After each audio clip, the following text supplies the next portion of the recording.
જે પ્રકારનું આપણું વૈભવશાળી ભારત હતું એવું ફરી બને. સંગમયુગ ચાલી રહ્યો છે, રાજયુગમાં ખ્યાલ આવ્યો, પણ સંઘર્ષ તો 100 વર્ષોથી ચાલી રહ્યો છે. તમારો 1936થી ચાલી રહ્યો છે, અમારો 1925થી ચાલી રહ્યો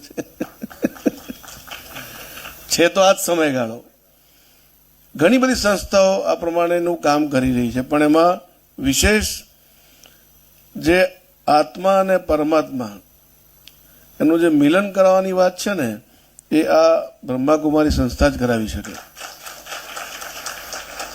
કારણ કે આધ્યાત્મિક જ્ઞાન તો છે, પણ એમાં પણ એક ઊંડાણપૂર્વક અને સાયન્સ સાથેનું જ્ઞાન છે.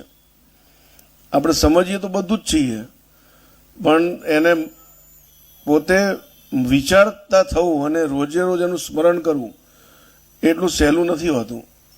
પણ મોરલી દ્વારા જે આપણને ફરી સ્મૃતિ કરાવે છે બાબા, અને રોજ જે આપણને કહે છે કે આપણે આજે પણ જે આવી મોરલીમાં એ જ વાત આવી કે ભાઈ આપણે વ્યક્ત શરીરમાંથી અવ્યક્ત એટલે કે સૂક્ષ્મ આત્મા એને આપણે ઉપર ઉઠાવવાની છે, અને એને પરમાત્મા સાથે આપણે રોજે એનું મિલન થવાનો પ્રયત્ન કરવાનો છે, મળવા જવાનું છે, પરમધામમાં જવાનું છે. અને ત્યાંથી એમની જે શક્તિઓ છે, સર્વગુણોના સાગર છે, એમની જે શક્તિઓ છે મેળવવાની છે, પાછા આવવાનું છે. અને આપણે જે કર્મ કરીએ છીએ ત્યાં પણ જેટલા પણ લોકો છે એને એવા બનાવવાનો પ્રયત્ન કરવાનો છે. આજે 18 જાન્યુઆરી બહુ શુભ દિવસ પણ છે, અને આજે મારો રાજયોગ પૂર્ણ પણ થયો છે.